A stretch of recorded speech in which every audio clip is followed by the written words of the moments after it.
El siguiente programa es apto para mayores de 18 años.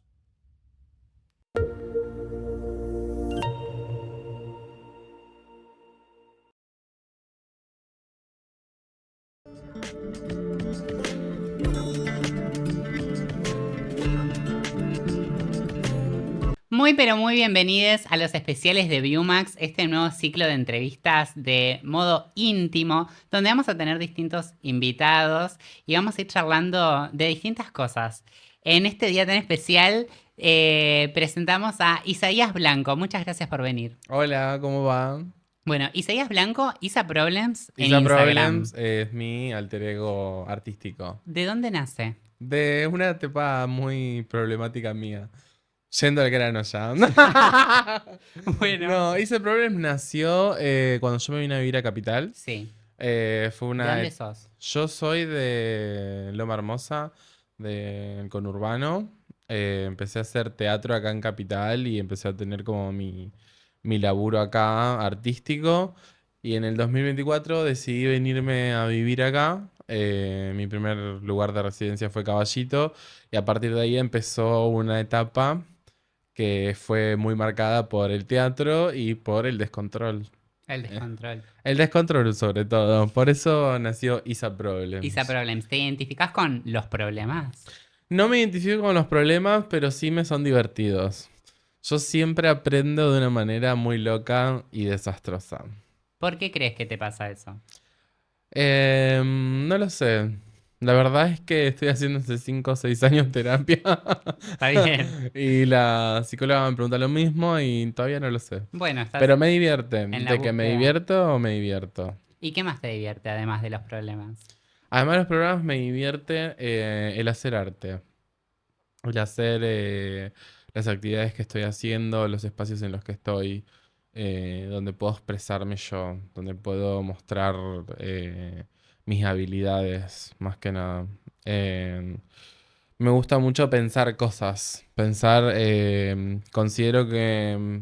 ella es súper egocéntrica, ¿no? Pero yo considero que una de mis habilidades es el tener ideas, el pensar algo, y yo soy muy bueno con lo que puedo ver y con las cosas que puedo construir, y ya con eso, no sé, ver las herramientas que tengo desde una peluca, desde bueno, un escenario, el espacio, el vestuario. Con todo eso me gusta desarmarlo y volverlo a armar de una manera que a mí me resulte cómodo. Y siempre termina siendo en lo grotesco, en la comedia, en esta manera de vivir la vida un poco con problems, Con problemas. básicamente. Bueno, recién nos contabas que Isa Problems nace en 2024, más o menos, cuando Sí. venís a Capital. ¿Por qué decidís venir a vivir a Capital? Porque hacía muchas más cosas acá en Capital. Fue un momento en el que estaba haciendo mucho teatro. Justo en ese momento había entrado mi primera experiencia teatral de guión en una obra de teatro, Sharon Sentate, bueno, que conocerás muy bien vos. Y también estaba haciendo funciones con Ocupar la Impro. eh, y me demandaba muchísimo tiempo. Era cuestión de venir a ensayar lunes, martes, miércoles. Los fines de semana teníamos jam de impro los viernes, teníamos la función de Sharon Sentate el sábado, a veces ensayábamos los domingos, y ya quedarme allá me quedaba un poco lejos y era bastante costoso. Por eso tomé la decisión de venirme para acá. ¿Y qué relación tiene el arte con los problemas? Porque hace un ratito hablábamos de que Isa Problems, bueno, nace porque estabas comenzando tu carrera artística, pero también porque te resultaban divertidos los problemas. ¿Qué relación tiene el arte con los problemas? Hay un concepto que se llama sublimación. Lo aprendí de Freud. Mira, ella re psicóloga de psicóloga de repente. pronto, que es tener la habilidad Sí, para descomprimir el trauma que tengas en tu vida o los traumas que vayas teniendo, y convertirlos en algo bello o convertirlos en una experiencia para vos y tu cuerpo de superación, como es el deporte o el arte. Y siempre siento que lo que a mí me pasa, mejor dicho, cuando yo soy más creativo, es cuando más triste estoy, quizás. Qué Cuando fuerte. sí es fuerte, pero es la verdad. ¿Viste que me pasa que a veces algunos artistas sacan un re discazo, Sí, es re triste y después se recuperan un poco, hacen sí. otro disco y ya No, de no una resultó tan mierda? bien, No, sí. no, no, total. Entonces, nada, siento que la relación de los problemas con el arte no es que tengo problemas para hacer arte. Claro. Hago arte porque Porque tengo tengo muchos problemas. problemas, ¿entendés? Sí. Eso. Y antes de hacer arte, ¿cómo lidiabas con los traumas, con los problemas? Viví una vida muy encapsulada. Ok. Hay un gran dato de mí que es que fui 21 años evangélico. Entonces, la manera no sabía que estaban problemas. ¿Cuándo comenzó la iglesia en tu vida? ¿En qué momento entraste a la iglesia? ¿Cómo fue? La verdad es que yo no decidí entrar a la iglesia, fue que nací en una comunidad. Mis papás, cuando eran muy jóvenes, tenían muchos problemas de adicción, acompañado con otros problemas, ¿no? Porque siempre los problemas de adicción vienen por otras cosas, por otros vacíos. Y en ese momento eran los 90, mis papás venían de vivir los 80 full, puro rock and roll, y en los 90 conocen el mundo de las iglesias evangélicas. En ese momento estaba en un punto muy alto el auge de las campañas, de las canchas Sí, con claro. pastores, carpas, personas en las esquinas con megáfonos y para un adicto la iglesia evangélica es una escapatoria. Eh, entonces mis papás fueron ahí. Es muy gracioso porque a veces yo digo que soy hijo de Ned Flanders, porque es como esa historia. Mm, lo mejor que le pudieron decir a mis papás fue, bueno, ustedes, personas adictas que no pueden con sus vidas, lo mejor que pueden hacer es tener una familia y tener 4 hijos. Wow. Y esto fue en los 90 y mi hermana, somos 4 hermanos, mi última hermana nació en el 2000 y en el 2001 hubo la peor crisis Sí, hasta ahora, que hasta estamos ahora. viviendo otra. Otra. Así que imagínate 2 personas en En recuperación, recuperación. que la recuperación de la iglesia evangélica no es una recuperación como la que te puede dar quizás una sociedad anónima Sí. o como los centros con especialistas. La iglesia evangélica es más una comunidad entre personas que no son profesionales, pero con una creencia entre sí.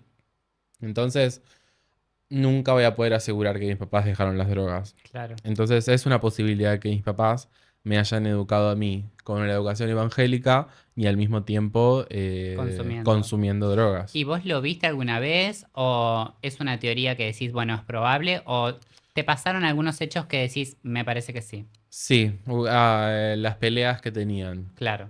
La verdad es que vengo de un hogar en el que hubo mucha violencia familiar.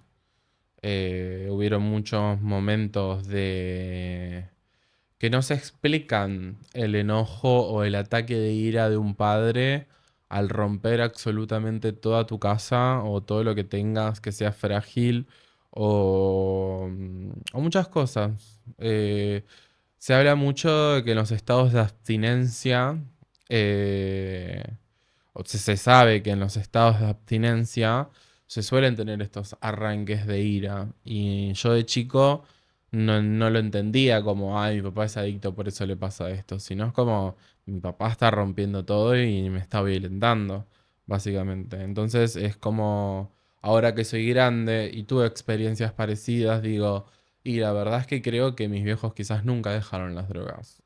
Esa es la realidad.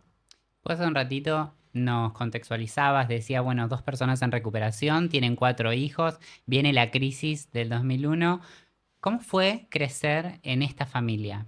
Fue crecer entre bolsas de pan y bolsas de ropa que nos regalaban en la iglesia. Vos me preguntás mi infancia. Es estar escondido entre las bolsas de ropa, porque bueno, al principio éramos, bueno, una familia muy pobre, era una época muy difícil, pero la salida de mi familia en ese momento era en la comida. Por eso había bolsas de pan. Mi viejo tenía una moto, salía a vender sándwiches de milanesa. Entonces, en mi casa nunca faltó la comida. Sí hubieron otras carencias, nunca faltó la comida porque salieron adelante gracias a eso. Cocinando y vendiendo, siendo vendedores ambulantes, básicamente. Eran dos vendedores, más que nada mi papá, salía a vender en los colectivos o en las fábricas y así no, nos sustentábamos, digamos. Y vos te tocó crecer en esta familia, que ya estaba la religión instalada. ¿Cómo fue tu relación con la religión y tu relación con Dios? Mi relación con la comunidad cristiana, voy a decir, para mí, hoy en día lo veo como una secta. En su momento lo veía como una escapatoria de este hogar en el que yo tenía. La iglesia ofrece un espacio para todas las personas, diferente edad, diferente franja etaria. Te ofrece desde escuela dominical para los más niños, un espacio para preadolescentes, un espacio para adolescentes, y siempre con actividades y, y con el fin también, con el fin siempre de la iglesia es que vos seas funcional a esa comunidad, básicamente. Y en mí en su momento me sirvió. Yo escapaba de mi hogar, que la verdad que no la pasaba bien, y me iba a la iglesia y tenía, no sé, clases de hip hop que hacíamos con música ¡Qué cristiana. divertido! En ese momento era muy divertido y tenía mis primeros amigos, amigas Claro. en la iglesia evangélica. Era mi club social. Y mi relación con Dios de chico, yo creía que había un Dios, porque es fuerte crecer en una secta, nacer en una secta, básicamente. Porque no tenés vos la posibilidad de decir, bueno, este es el mundo y hay gente que cree que existe un Dios y un infierno y hay otras personas que creen otras, tienen otras creencias. Yo no tuve, yo me nací y me dijeron, vos sos cristiano evangélico. Y si haces tal cosa, te vas al infierno. Y si haces tal cosa, te vas al cielo. Entonces, eso es un dispositivo muy peligroso para lo que son las infancias. Yo, que soy una personalidad LGBT, soy una persona, mi identidad es LGBT, eso significó para mí una gran cárcel. Para mí significó eh, el siempre ocultar lo que era. Siempre viví una infancia muy clausurada, digo yo. Muy, lo que a mí me gustaba siempre estaba mal, mi personalidad estaba mal, y es crecer con un dolor de no sentirte aceptado ni hasta por tu núcleo de familia. Como, sí, te amo, pero si ellos supieran quién soy yo de verdad, no me dejaría de amar. Ese es el pensamiento que yo tenía en chico. Eh, y mi relación con Dios era pedirle por favor que me deje, me haga heterosexual, básicamente. Mis oraciones, yo oraba todas las noches pidiéndole y diciéndole, por favor, sacame este demonio. Porque dentro de lo que es del sector dentro de lo que es la iglesia evangélica, las personas homosexuales somos personas que tenemos un demonio. Al menos eso es lo que a mí me enseñaron y la cara que me dieron del evangelio en la iglesia a la que yo iba, ¿no? Entonces, crecer fue re difícil porque eso me trajo terrores nocturnos, me trajo problemas de ansiedad. Desde chico tengo ansiedad, tengo conductas compulsivas, autodestructivas de chico. Y nada, después mi relación con Dios se fue, digamos, mutando. Cuando fui más grande ya era algo muy, ¿cómo se dice? Cuando algo está muy presente, ya mi identidad, yo era lo que era. Claro. En el momento en el que me fui a vivir solo, a los 22 años, 21, 22, que fue cuando empecé a salirme de la iglesia, empecé a conocerme a mí mismo. Ahí empecé a tener esta dicotomía en la cabeza de, bueno, amo a Dios, pero me gusta mi compañero de trabajo, Claro. ¿entendés? Era como, ¿qué hago? Y ahí empezó un proceso que finalizó, bueno, que no finalizó, que sigue siendo básicamente hasta el día de hoy lo que soy. Y hablabas de tu infancia con respecto a tu sexualidad, que fue clausurada, dijiste. Sí. ¿Cómo era en tu familia, en tu núcleo más cercano, antes de pasar a la iglesia? ¿Te reprimías de cosas, te reprimías de gustos? ¿O en tu casa tenías, digo, claramente no le decías a tu familia que te gustaba un compañero de la escuela, pero ¿te reprimías de alguna manera o eras libre en tu casa? No, era reprimido, básicamente. Yo tengo mis primeras aliadas, que son mis hermanas y mis primas, que, mira, me preguntás a mí en qué fui clausurado, en qué fui reprimido. A mí me encantaba jugar con las muñecas. A mí me fascinaban las Barbies de mi hermana. Y en qué fui reprimido, no sé, en una Navidad que a mi hermana le regalaron una Barbie hermosa y a mí que me den un auto que me importaba un culo, ¿entendés? Claro. O que me den una pelota y no me interesaba. Y veía la Barbie de mi hermana y decía, qué linda, qué bella. ¿Qué Y pasaba si te ponías a jugar con la Barbie? algo feo. Mis papás tenían su manera de criar con violencia, con abusos de poder, con abusos físicos. Era castigado si yo me encontraba con una muñeca. ¿Te Eh, pasó alguna vez? Me pasó muchas veces. Por eso digo que mis primeras salidas fueron mis hermanas, porque yo jugaba a las muñecas con, no sé, con mi hermana más chica y no le contaba a mi papá. Sabía ella. Y al mismo tiempo le divertía tener un hermano que juegue con ella a las muñecas. Recuerdo que jugar para mí era cuando se iban todos de casa. Me gustaba mucho cuando se iban de casa, se iban todos al mercado. Yo siempre decía, bueno, me quedo en casa. Siempre fui muy solitario de chico. Y va, siempre fui muy solitario de chico porque siempre fui muy clausurado por las cosas que me gustaban. Entonces, eh, siempre que, no sé, aprovechaba y me quedaba solo, iba a la pieza de mi hermana y yo jugaba con las muñecas. O también tenía otra actividad que hasta el día de hoy la puedo realizar, que es la costura. A mí me encantaba coser. Mi mamá era costurera, mi papá, bueno, era vendedor ambulante y mi mamá era costurera, trabajaba en talleres. Y aprendí mucho viéndola, pues bueno, desde chico trabajo también en los talleres de costura. Eh, Aprendí mucho viéndola coser y me acuerdo agarrar las medivachas de mi mamá, llenarlas de algodón, coserlas y hacer muñequitos.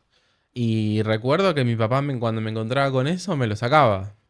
Era tener, como, por ejemplo vos hoy en día, haces un look que te costó un montón, que venga alguien sin razón alguna y te lo destruya. ¿Entendés? Y eso siendo chico, cuando estás construyendo tu personalidad. Y en un punto lo crees siendo chico. Está mal lo que estoy haciendo. Está Claro. mal la vida que hago. Está mal que me gusten las muñecas. Está mal que... ¿Y porque te lo crees? Porque la persona que te cuida, que supuestamente te ama, es la persona a la que le crees todo. Es la que te está enseñando la vida. Y la persona que te está enseñando la vida te enseña que si haces eso te vas al infierno. De chico te lo crees. ¿Pudiste salir del closet con tu familia? Con... No, nunca fue que dije a familia soy gay, Ok, sino como que yo lo hice de una. ok. ¿Cómo fue? Eh, Fue loco porque yo estaba ahí en mi descubrimiento, viviendo como medio una doble vida, yendo a la Sí. iglesia y al mismo tiempo teniendo mis chongos. Y en un momento empecé a hacer improvisación y elegí para hacerlo en un grupo de improvisación teatral para personas de la comunidad LGBTIQ+. Ocupar la impro, le hacemos la propaganda.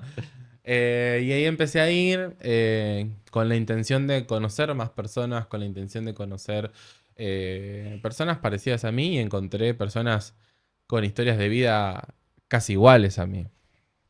Eh, y ahí empezaba el profesor Gon Gutiérrez a grabar las clases y subía las historias y me etiquetaba, porque Claro. yo lo había contactado por Instagram, sabía mi Instagram. Mi Instagram no decía que yo era evangélico ni nada, mi Instagram era como algo súper cuidado, era como un trolo bastante enclosetado. Enclosetado. Y me empezó a etiquetar y en su momento me acuerdo que lo hablaba con la psicóloga del momento y me decía, por qué no lo publicás? ¿Por qué no le das el retweet? ¿Cómo se llama? El El repost. El repost. repost. Eh, yo decía, porque me va a ver la gente de la iglesia. Claro. Y ella me preguntaba, ¿pero qué te importa ya? Yo ya tenía 23, 24 años, trabajaba solo, vivía solo, no le debía nada a nadie. Y ahí llegué a la conclusión y dije, claro, es mi vida. Y ahí lo empecé a publicar y la gente se empezó a dar cuenta. A O dar sea, cuenta, me claro. empezó a ver toda montada, con tanga. No, bueno, tampoco es que... Bueno, mis artes son crudas. Claro. Pero me empezaron a ver montado y ya está. Ujú. Con la bandera en todos lados. Y creo yo que mucho de la improvisación y mucho de mi recorrido artístico tiene militancia. Más que nada por mi historia, por lo que me tocó atravesar, por lo que fui clausurado. Siempre me tomo mi arte como también como militancia, como protesta, cada cosa que hago. Tenías 23, 24 años y no te animabas a repostear una historia porque la gente de la iglesia lo iba a ver. Ujú. ¿Por qué tenía tanto peso la iglesia? Si Por- ya no estabas más ahí. Porque fue mi comunidad muchísimo tiempo. Es muy difícil. Es difícil explicar cómo salir de una secta. Es difícil explicar cómo salir de un lugar en el que personas que conformaban parte de mi vida desde que soy chico, eh, nada, me den vuelta la cara sabiendo quién soy de verdad. Eh, Todo era, te amo Isa, te amamos Isa, sos como nuestro hijo, sos como, sos el joven ejemplo a seguir. Yo tenía muchas actividades en la iglesia, yo no es que solamente iba a la iglesia, yo era un puto loco dentro de la iglesia, estaba en la escuela bíblica, en el asilos de ancianos, grupo de ancianos, servía el té, daba la palabra de la ofrenda. Estaban los jóvenes, organizaba grupos, cosas de jóvenes, he predicado. Entonces todas esas cosas, todo eso que hice, me pesaba. Claro, Porque el decir soy gay es como decir todo lo anterior a mi vida me lo meto en el culo. claro. ¿Entendés? Y esto es lo que soy. Y era lo que necesitaba. Pero es una decisión re difícil. Porque es quedarte solo. Y sucedió que al mismo tiempo de salir de la comunidad, yo lo hago también en un momento en el que pierdo a una persona muy importante.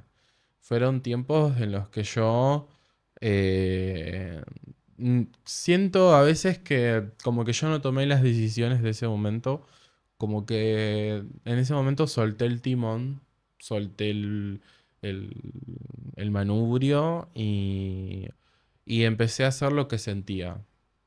Empecé a ser quien era y empecé a ser yo, básicamente. Solté como eso. Entonces, así de a poco se fue dando. Me alejé de personas que amaba. Sí, por supuesto. Eh, por eso te digo, es difícil entender cómo es salir de una secta, más cuando naciste ahí. Es difícil porque amigos que, como te digo, conocía desde chico, intentaron acercarse hacia mí. Seguían intentando tener una relación conmigo, pero mi pregunta en mi mente era, ¿cómo yo puedo ser amigo tuyo si dentro tuyo vos crees Claro. que yo me voy a ir al infierno? Y tomando esto, ¿no? De que la gente de la iglesia cree que te vas a ir al infierno por tu sexualidad. ¿En algún momento te hablaron, te incitaron a que te conviertas, a que dejes de serlo? Un montón. El primer año que yo empecé a dejar de asistir a la iglesia, recibía mensajes por todos lados.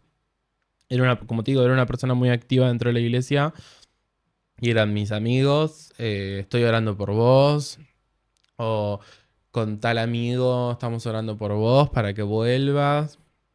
O mensajes súper invasivos de personas que me decían, soñé con vos y soñé que estabas muy triste y que Dios...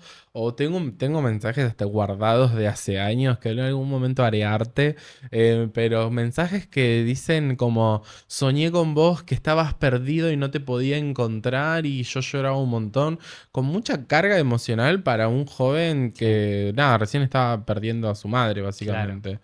Em, También mensajes de líderes de la iglesia diciendo, no sé, habían visto que yo no iba hace un mes y no era que me preguntaban, sino que me decían, hoy te paso a buscar para ir a la iglesia.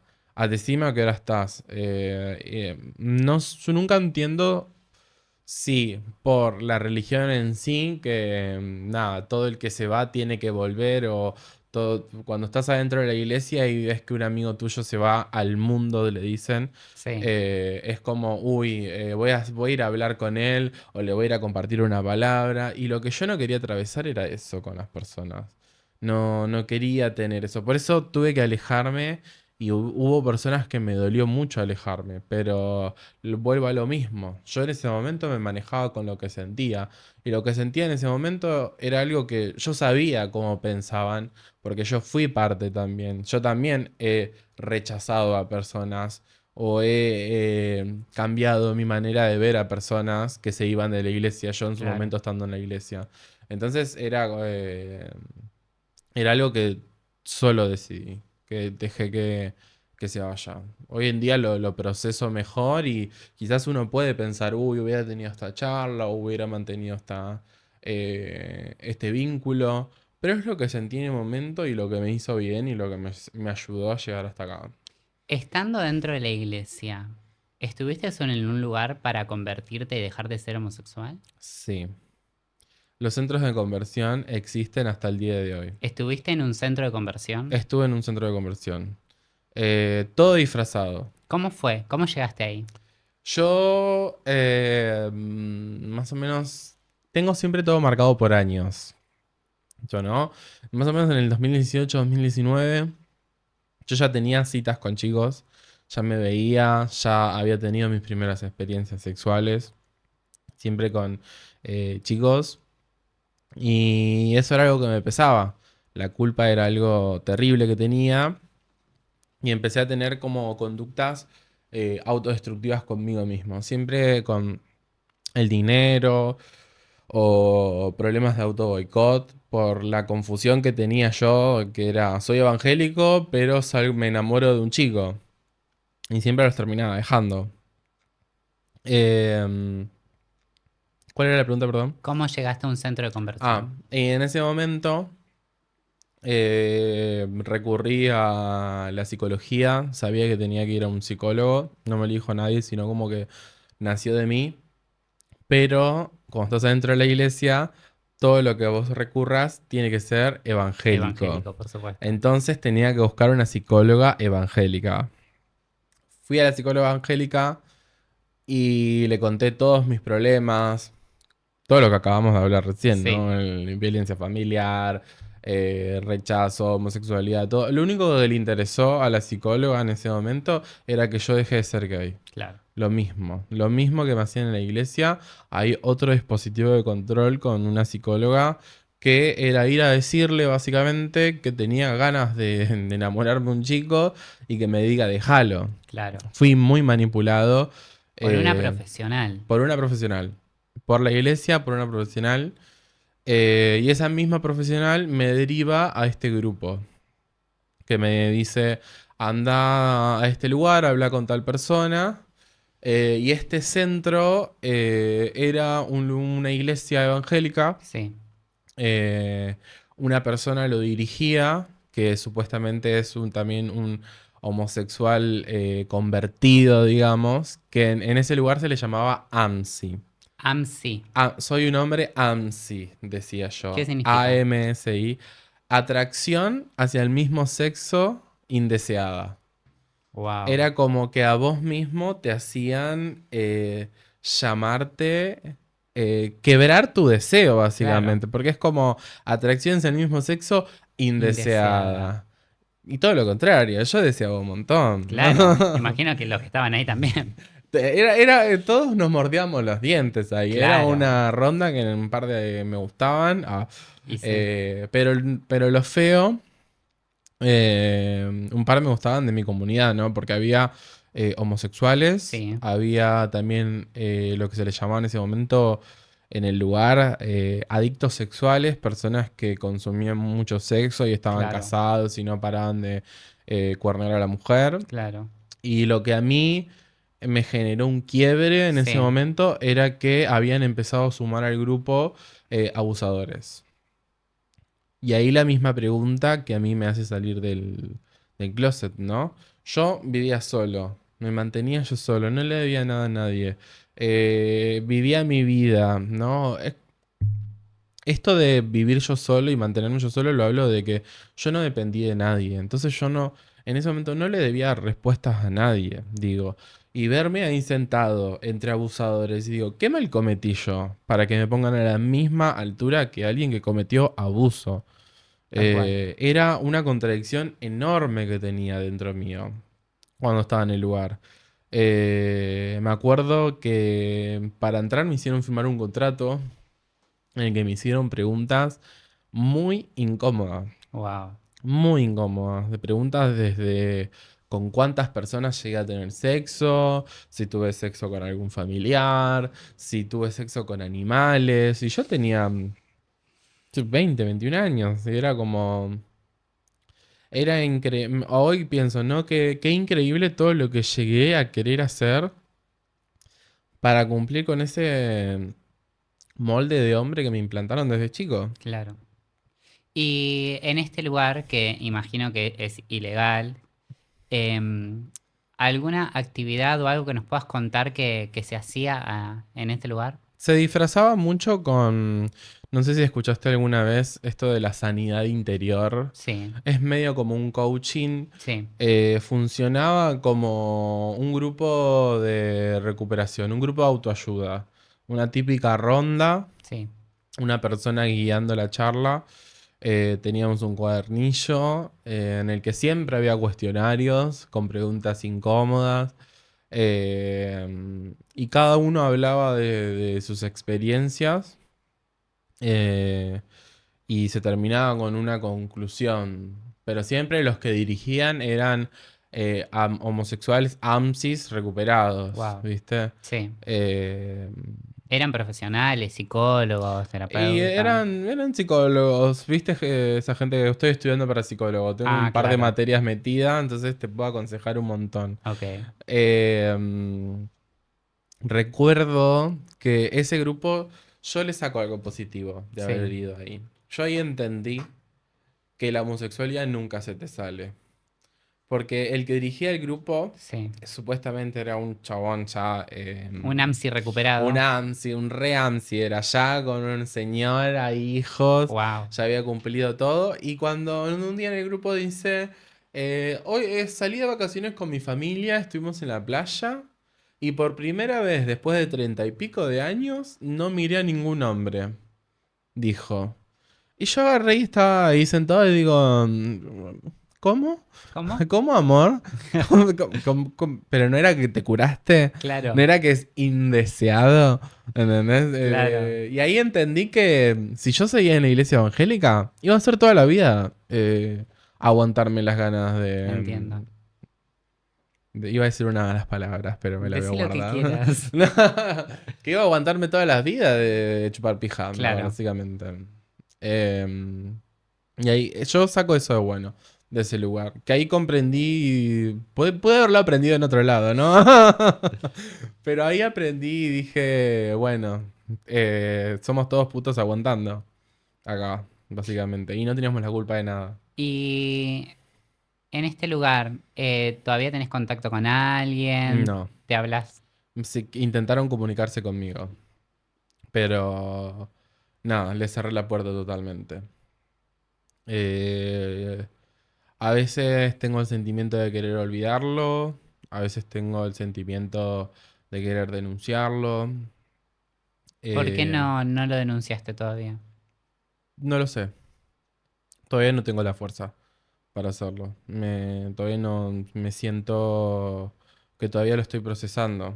Y al mismo tiempo está en mí el sentir hablarles a las personas que van a esos lugares, quizás. Quizás mi enfoque no está en destruir ese lugar, sino que esos lugares dejen de existir porque las personas ya no recurran. Claro. Entonces, por eso dije anteriormente, ¿no? Mi arte siempre tiene algo de militancia y siempre tiene algo de protesta, porque quiero denunciar a través del arte esto que a mí me pasó. Y todavía sigo en la pregunta yo, bueno, ¿cómo lo hago? ¿Lo hago con un podcast? ¿Lo hago con lo que ya hago? ¿Lo hago con tal cosa? Em, pero todavía estoy pensando para quiénes le quiero hablar. Para esos Isaías de 10 años, de 12, 15, de 20.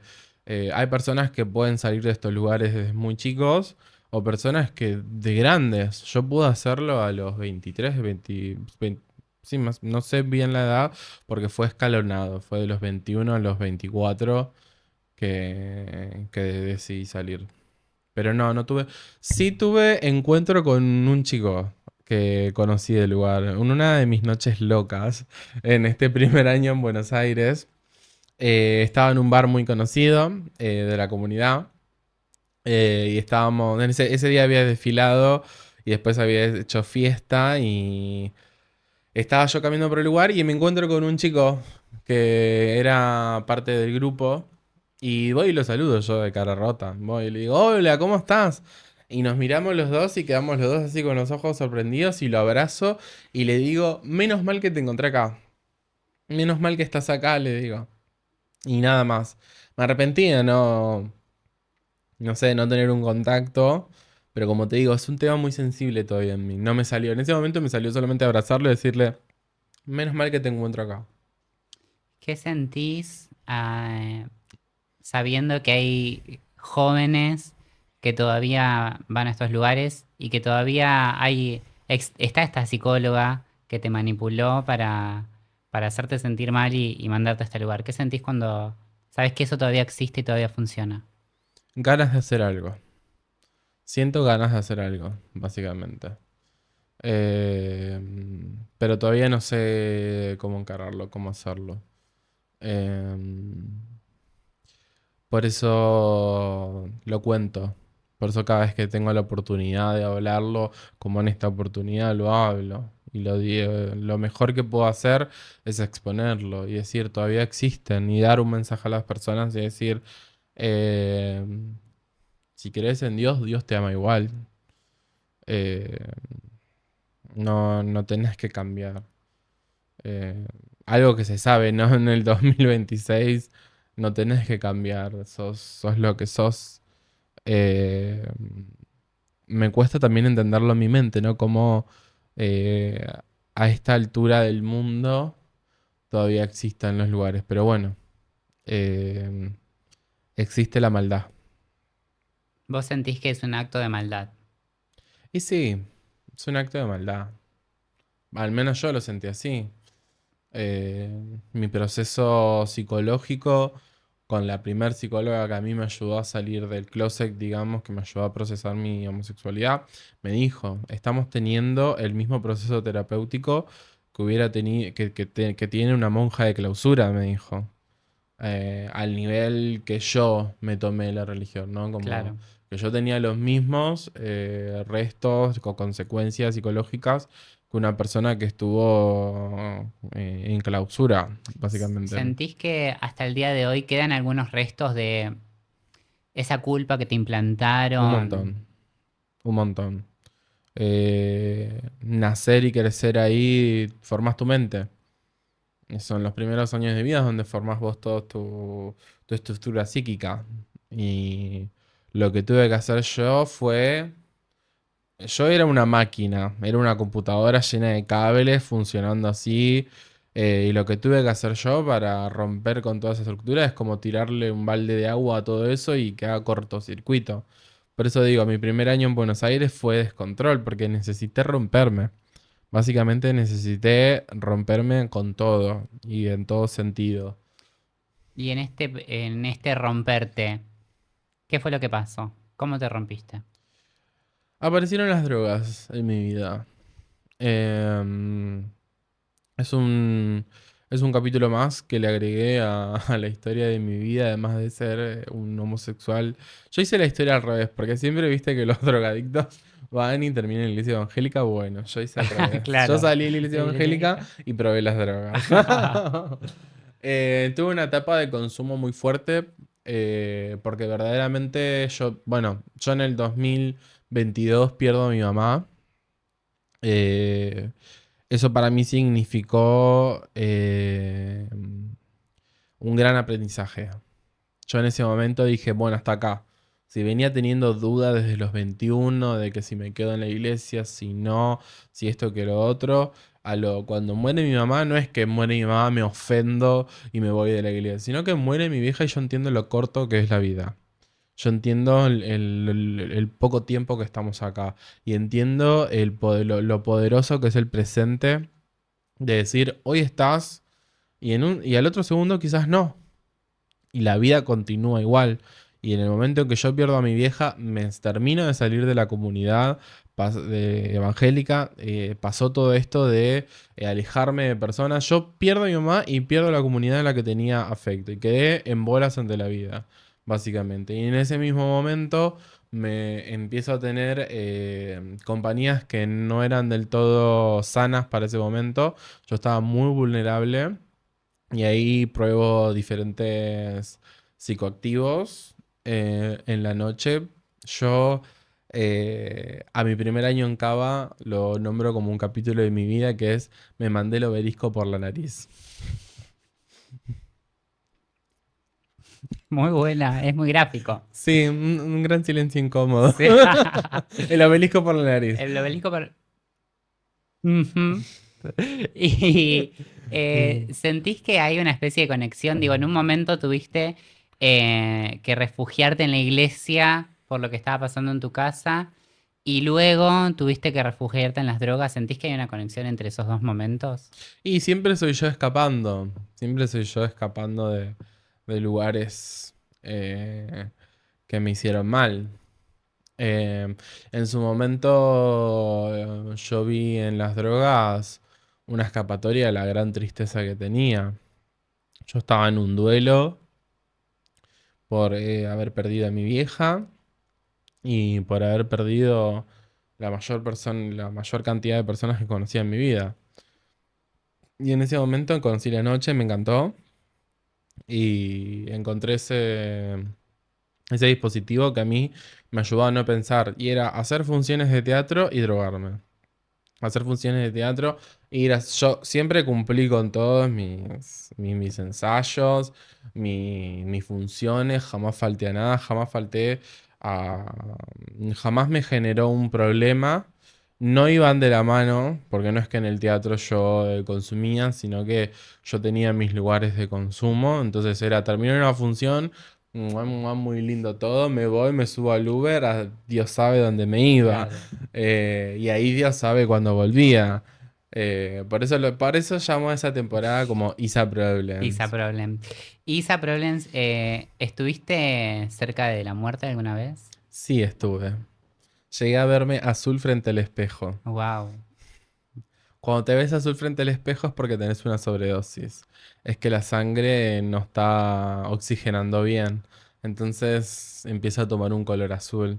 Yo una noche tuve tanto consumo que me fui a ver el espejo y era mi piel blanca y azul. Y nada, solo me recuperé, no fui a una guardia ni nada, sino que me compré un bagio de durazno y un alfajor triple de chocolate y me senté en una terraza que me dé el sol y de a poco veía cómo mis manos me iban devolviendo la vida. ¿Te asustaste? Me asusté, me asusté. Y hubieron otras veces que en su momento no me di cuenta. Eh, pero hoy, con un gran tiempo limpio encima, voy entrando en razón y digo, wow, en este momento me expuse demasiado. Y siempre el consumo te lleva a lugares de mierda. Siempre que estés en consumo vas a estar en una secuencia chota. Por más que digas, bueno, voy a organizarlo, voy a hacerlo bien, siempre te lleva a situaciones que tengan que ver con la policía, con estar en una guardia de hospital, con un montón de cosas que te haces daño. Y en el momento no te das cuenta. Te das cuenta cuando ves a los tuyos alrededor sufrir por eso. Cuando ves a los tuyos alrededor agarrarte la mano y decirte, che, dale, ¿qué estás haciendo? Y ahí fue que de a poco me empecé a recuperar. Lo hablé con familiares, lo hablé con mis amigos. En su momento me costaba mucho, tuve muchas recaídas, tuve muchos momentos en el que no me importaba nada, pero aún así, teniendo las recaídas y todo, fue un proceso muy lento, muy desgastante, porque las drogas te llevan todo, te sacan todo, todo lo que tenga que ver emocional o también físico, económico, te lleva todo. Fue muy, muy lento el proceso y hoy puedo decir que tengo un gran tiempo limpio y que no te digo superé esa etapa porque cuando uno tiene problemas de consumo, cuando uno tiene un consumo problemático, tenés que cuidarte toda tu vida porque ya conoces la escapatoria. Y a veces el mundo es denso y a veces los pensamientos invaden. Sobre la realidad. Y a veces vivimos realidades crudas. Y a veces me vienen pensamientos de mi pasado también con los que todavía lucho. eh, pero encontré la salida en los afectos, en los amigos y en el arte. Otra vez volvemos a lo mismo. Mi arte ahora, hablaba, ¿no? El otro día con amigos. A mí me salen contar anécdotas y a veces esas anécdotas estoy muy falopeado Claro, y tengo que contar que estoy falopeado porque si no, no se explica. claro. No, y digo, es mi arte, Es tu es arte. mi manera de hacer arte. Por eso hice Problems. Vamos a hablar un poco de tu arte entonces. Bueno,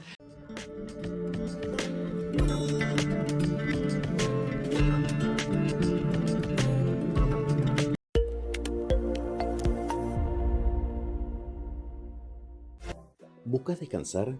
La naturaleza te escucha y te ofrece un lugar donde la sierra se junta con el cielo y las estrellas son tu techo. Camping El Paraíso, donde la belleza culmina con el río Mallín y el arroyo Las Mojarras, formando una playa para disfrutar en familia. El camping cuenta con dormis, con cama matrimonial y una cama de plaza. Cabañas bungalows, para 4 y para 6 personas, con baño privado. Servicio de camping, duchas, agua caliente, calefón a leña en baños del camping, electricidad, parrillas, fogones, proveeduría, internet wifi, cobertura de celular en el camping, emergencias médicas, dispensario a 3 kilómetros, Hospital Domingo Funes a 10 kilómetros. Nos podés encontrar en Facebook como Sierras El Paraíso. Teléfono 93541 681978. Entre las calles Venecia y Las Grutas. Vialet Macé, provincia de Córdoba, a 10 kilómetros del lago San Roque. Publicita con nosotros. Si querés difundir tu negocio o emprendimiento, escribinos a contactomaxtv@gmail.com y difundimos tu marca en los programas y redes de Viewmax. Precios accesibles. Sumate. Te estamos esperando. Viernes, 23 horas. No te pierdas todo el resumen del espectáculo. Muy buenas noches, bienvenidos. Acá estamos en el Club de la Tele por Viewmax. Sumate a nuestro chat y prendete al debate de la semana en la tele, streaming y mucho más. El Club de la Tele, viernes 23 horas, por Viewmax, tu espacio. Los martes y jueves son para recordar. No te pierdas todas las semanas un nuevo clásico de la tele. Esto es Reviewmax. Sumate a nuestro canal de YouTube, @ReviewMaxTV, porque siempre está bueno revivir a tu programa favorito.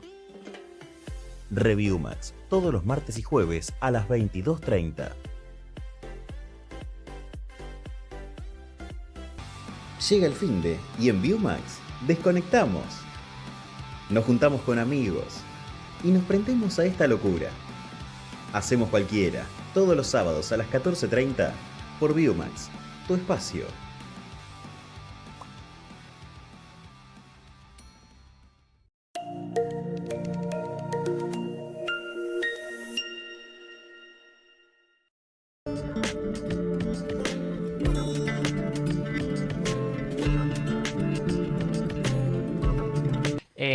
Vamos a ponernos unas pelucas. Elegí la que quieras. A Esa. ver. Esa no. La violeta. Claro, no. Elegí la que quieras, esa. Ya lo sabía Me igual. pasás la- Bueno, qué Vamos. producción, me ¿Viste? encanta. Vamos a salir un poco del... Bueno, del yo me blog. saco los anteojos. Bueno. No hay un espejo acá para verme, así que esto es. Allá la gente de Esto producción es- me dice que está bien. La gente lo vas a ver cuando salga. Lo voy a ver cuando salga, básicamente. Ahí estamos. Bueno. Isa Problems. Sí, contame. Me gusta, ¿eh? Me gusta ese color de pelo para vos. ¿Te gusta? No, Sí. ¿sabes qué? Yo nunca me tiño el pelo porque se me hace de pelotuda. Perdona a toda la gente que se tiñe el pelo, pero. No, está bien. O sea, a mí no me La gusta. gente que se tiene el pelo... No, pelo- mejor dicho, yo si me tiño el pelo me siento pelotuda. Sí, ok. Bueno, está bien. Aparte, la única vez que me teñí el pelo, ¿sabes qué? Me empecé a quedar pelado. No parece porque lo escondo muy bien, Sí. pero tengo partes en las que crece poco pelo. Bueno. Soy un hombre que ya está por cumplir 30 años. No, es mucho 30. ¿Cómo vas con la edad? Bien, sentís? ¿vos? Me falta mucho para ¿Vos? los 30. ¿Cómo? Amiga. ¿Pablito? ¿Vos qué sentís? ¿Yo qué Que vas a siento? cumplir 30. Yo tengo 28, este año cumplo 29 y para mí ya tengo 30. Yo ya estoy cansado. Ya está tu Yo vida. ya estoy en un momento en el que no me tolero nada. El otro día congenié con un muchacho de 22 años y me pareció un montón. Claro. Ya está. Yo ya me quedé afuera de las ondas. Yo, por ejemplo, TikTok no tengo porque me da ansiedad. Wow. Siento que es muy apocalíptico. La IA me da miedo. Yo ya me siento de 30, ya está. Ya lo acepté. Hay gente que se ayorna, yo no. Vos no. El que quiera ayornarse conmigo, que venga. Vivirá en el mundo de 2007. ¿Qué proyectos artísticos tenés o qué te gustaría hacer este año? Este año me gustaría hacer más monólogos. Me gustaría meterme en el mundo. Yo ya he tenido. Mi primer acercamiento al arte fue haciendo stand-up. Que lo empecé a hacer siendo evangélico. Wow. ¿Era un stand-up evangélico? ¿Hacías No. chistes de la iglesia? No. Hacía chistes desde que parecía ser trolo. En ese momento hacía chistes diciendo. Ay, la gente me dice que soy trolo por esto, porque uso mi pantalón así, pero. Dentro mío yo sabía. Dentro mío yo sabía muy bien. Claro. Pero mentía porque Dios me estaba mirando. Entonces yo Claro. decía, no, soy trolo, no, jaja, y la gente No. se reía. Y este nuevo stand-up que te gustaría hacer, estos nuevos monólogos, ¿cómo Ujú. serían? Y lo estoy ¿De qué pensando hablarían? todavía. Como te dije anteriormente, a mí me sale contar anécdotas ahora y son anécdotas escatológicas, Claro. ilegales. Entonces no sé cómo poner el formato porque ATP no es. Claro. No es para toda la familia. No, mis sobrinos no pueden venir, Claro. básicamente. ¿Cómo lo promociono? ¿Cómo lo digo? ¿En qué? ¿En dónde? ¿Quién quiere escucharlo? Todavía estoy en eso. No te digo que estoy trabajando porque sería mentirte. Ya no quiero mentir más. Ya no quiero mentir más, ya hasta acá estoy. Pero sí, el proyecto de eso. Pero siempre estoy activo en cosas. Siempre que me sale hacer una obrita estoy. En algún proyecto que me tengan en cuenta. Ahí sí me muevo. Ahí sí estoy trabajando. De la iglesia, hacer monólogos de que parecías gay. Ujú. a estar semidesnudo en un escenario performeando para una banda. Sí. ¿Qué sentís cuando ves todo ese recorrido? Me sale decir la palabra victoria. Victoria. Sí, Banucci. No, mentira. Me sale decir victoria porque es como, mírame. Mirá de quién te burlaste. Mirá quién quisiste enclosetar. Mírame. Es como un mensaje a la iglesia, un mensaje al sistema opresor evangelista, un mensaje al centro de conversión, un mensaje a todos ellos. No, no desde un lado de resentimiento, sino más bien un, una protesta. Eh, mira el que predicaba en el grupo de jóvenes. Mira al maestro de escuela bíblica. Las madres todas locas diciendo, no, un Claro. puto crió a mi hijo en la No, iglesia. me va a Dios salir mío. gay el nene No, Dios ahora. mío. No, sí, mira, Sí. tenían un puto entre ustedes y mira qué puto. Y mirá qué puto. Mira qué puto. Y cuando hablas de que tu arte es político, Ujú. por estas cosas que te pasaron en tu vida, ¿también lo es por tu actualidad? ¿También tiene que ver con el país, con la actualidad que vivís o no? Sí, tiene que ver. Tengo un espacio con Blue House Sí, en el que está esta parte de protesta mía con el contexto actual. Me gusta personificar estos desastres que nos están gobernando, llevarlos al escenario y que la gente se descargue la bronca no sobre mí, sino sobre el el personaje que estoy personaje. interpretando. He interpretado a una ministra muy conocida, no sé si Sí. podemos nombrar el nombre, Sí, por, yo creo que bueno, sí. bueno, nombrala. A Patricia Bullrich. Patricia Bullrich. He representado a Patricia Bullrich y la gente en ese momento, lo que se genera ahí, me gusta, es muy punk.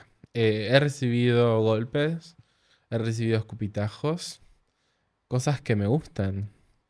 ¿Te Pero gusta lo fuerte? ¿Te a gustan mí las me gusta lo sensaciones fuerte. fuertes? A mí me gusta la experiencia fuerte y viva. Yo no soy del teatro de guión, ay, qué lindo, muy lindo, jaja. No, a mí mandame a transpirar, a romper algo. El vestuario que tenga no tiene que terminar igual después de la función. Alguna modificación rota o manchada de algo tiene que tener. Me encanta eso. ¿Y cómo se traduce eso en tu cuerpo, en tu corporalidad? Porque sos un artista muy corporal. ¿Cómo se traduce en mi corporalidad? Lo dejo ser. No, no hay una preparación. Me encantaría decir, ay, ensayo un montón. Me veo cosas, voy a talleres. Voy a talleres, obviamente estoy en constante preparación. Pero más que nada lo que me sale porque se me pone la idea en la cabeza y tengo a las personas al lado que me dicen, dale, mandémosle. Dale.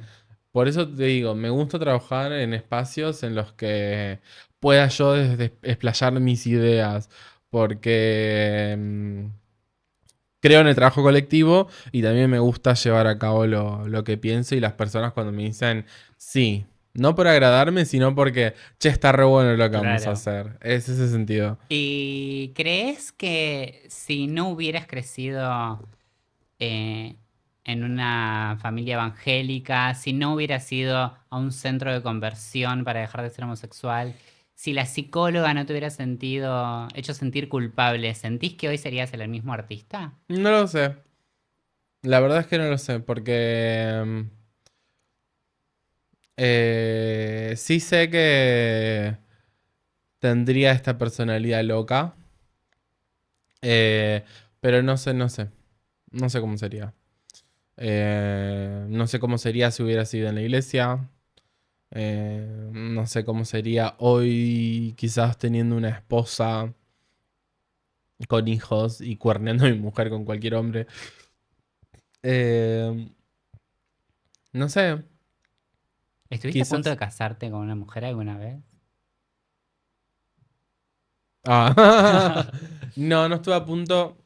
Va, yo le digo que sí estuve a punto porque en la iglesia nos llevaban a eso. Siempre a los jóvenes la meta es encontrar. Se habla mucho del idóneo o de la idónea. No, yo estoy esperando a mi idónea, a mi idóneo. Y que supuestamente es la persona que Dios preparó para vos para toda tu vida. Imagínate cuántas se comieron el bajón del idóneo de mierda o la idónea Claro. carajera. Eh, sí, estuve a punto de casarme. Ya era joven y tenía 20 y pico años en la iglesia. Y el promedio de años en el que se casaban, al menos en su momento en mi iglesia, era de 20 y pico, 25, 30, como muy tarde. Y si no llegabas a esa edad sin casarte, te ibas de la iglesia. Básicamente lo que me pasó a mí. Claro. ¿Y había alguien que te gustaba o alguien Sí, con quien? se quedaba Sí. ella, ¿viste? Sí, porque tengo algo yo que sí soy homosexual, pero tengo una admiración por las mujeres. Digo, sí he llegado a admirar mucho a amigas que tenía cerca. La misma iglesia nos llevaba como ay, ustedes dos van a terminar casados, ay, qué linda pareja que hacen, ay, los reshipeo, esto que lo... Sí, se formaba ¿Y qué mucho eso. sentías cuando te decían Y eso? un poco me lo creía, porque sos Claro. inducido a eso y no casarte es catástrofe. Entonces era como, mi miedo era el día que me case, llegar a la luna de miel y decir, bueno, ¿con esto qué hago? Bueno, ¿qué hacemos ahora? ¿Nos Claro. ponemos a jugar a las cartas? Ni idea, Sí, leémosla para ti. Y vamos a ser claro. muy grandes amigas, Seguro. básicamente. Seguro. Por último, te pedí una foto de tu casa. Ah, sí. eh, Porque no puedo con los guantes. Ahí está. Eh, y tengo esta, la de tu habitación. Sí, Mírala. la Hay miro. un perchero. Hay un Hay perchero. una peluca. Hay una lámpara con unos trapos. Una lámpara con unos trapos, sí, y arriba hay algo también. ¿Por qué te identifica esta foto? ¿Por qué te identifica esa pared? Vos sabés que esta es la pared de mi pieza y es lo que más tema de charla me saca con los chongos. ¿Sí? Porque me hacen las mismas preguntas que vos y yo ahí contesto. ¿Y qué Tengo contestas? una peluca, abajo si se puede llegar a ver también tengo un cuello Un cuello ortopédico. ortopédico. ¿Por qué? Tengo la lámpara y arriba una peluca que es la de Coco Brigitte. Porque eso soy yo. Vos ves esa pared y esto soy yo. Soy esos pañuelos, soy esos cuadernos ahí en la mesita, soy ese pastillero enorme que está con mis medicaciones psiquiátricas. Soy también al costado hay un traje de Yuya, de algún personaje que he interpretado. La mitad de mi perchero es ropa de teatro, total. Tengo muy poca ropa mía. Tengo más ropa de teatro en mi pieza que otra cosa. Esto es porque no sé mezclar la ficción de la realidad. Mira qué conclusión. Qué fuerte. ¿Viste? Entonces sos Isaías, pero sos Isa Problems. Sí, la verdad es que sí. Sí, no puedo despegarme. Disfruto mucho ser Isa Problems. Igual no solo existe Isa Problems, también está Sabia Resoluciones. ¿Quién es Satvia Resolución? Sabia Resoluciones es una personalidad que apareció en mi vida para resolver cosas. Wow. Más que nada fue en el momento que yo necesitaba recuperarme de las adicciones. Eh, es mi manera de enfrentar la vida, ¿no? Soy muy performática en todo En todo, tu sentido. vida En es todo performática. sentido. Tengo un problema y desarrollo un personaje para enfrentar ese problema. ¿Un referente que tengas? Mira, me pasó algo muy loco. Cuando yo arranqué a hacer impro, bueno, lo hacemos juntas, lo hacíamos juntas. Teníamos un estilo de improvisar que nos empezaron a decir, che, ustedes se parecen mucho a Urdapilleta, a Tortonese. Yo no tenía mucho bagaje cultural, la verdad, porque toda mi vida fue iglesia, Biblia y películas cristianas. Y cuando encontré lo que hicieron estas personas como Gasalla, Batato Barea, Upon Urdapilleta, Tortonese, se parecía mucho a lo que yo hacía, se parecía mucho a eso. Entonces ahí empecé a conocer todo ese mundo, me empecé a meter, a investigar sobre ellos, leer entrevistas. Entre ellos también tengo un referente de radio, que es Fernando Peña también. Me gusta la manera de ver y concebir la vida. De Fernando Peña me acuerdo mucho que él siempre no, lo escuché decir en una entrevista que dice, el público que no le gusta lo que hago es público que no me sirve. Entonces ahí yo entendí y dije, yo en el escenario voy a hacer lo que yo quiera. Claro. Al que no le gusta se va y es más fácil. Es público que a mí no me sirve. Y al que le guste se va a quedar y va a volver. Por último, un sueño. Un sueño, No importa qué tan grande sea, ¿eh? ahora sí, a corto plazo, tener una air fryer. Y así a largo plazo, dedicarme al arte por completo. Dedicarme a esto. Me encantaría. Me encantaría salir del mercado privado, del sector Claro. privado, de laburar 9 horas. O sea, soy técnico químico, no lo dije, después de hablar de todo. Trabajo de eso, pero me encantaría dedicarme a esto. Ya sea desde la producción teatral, desde afuera, desde adentro. Siento que en los espacios en los que estoy aprendiendo un montón para hacerlo. Pero bueno, así a largo plazo dedicarme al arte. Bueno, muchas gracias, Isa. Ay, gracias Gracias, a amiga. vos. Gracias. Ay, Ellos. Me encantó hacer la mitad de esto con esta peluca, no Sí, sé está cómo muy estoy, bueno. pero ¿Viste? me Hay que encantó. hacerlo más seguido. Me encantó también la decoración, el agua que no tomé, la gente Bueno, divina allá atrás, divinos está todos. aplaudiendo. Bueno, muchas gracias por venir, espero que la hayas pasado bien. Y muchas gracias a todos quienes estuvieron viendo esta entrevista. Nos vemos en otro especiales de Vivimax. Chau, chau.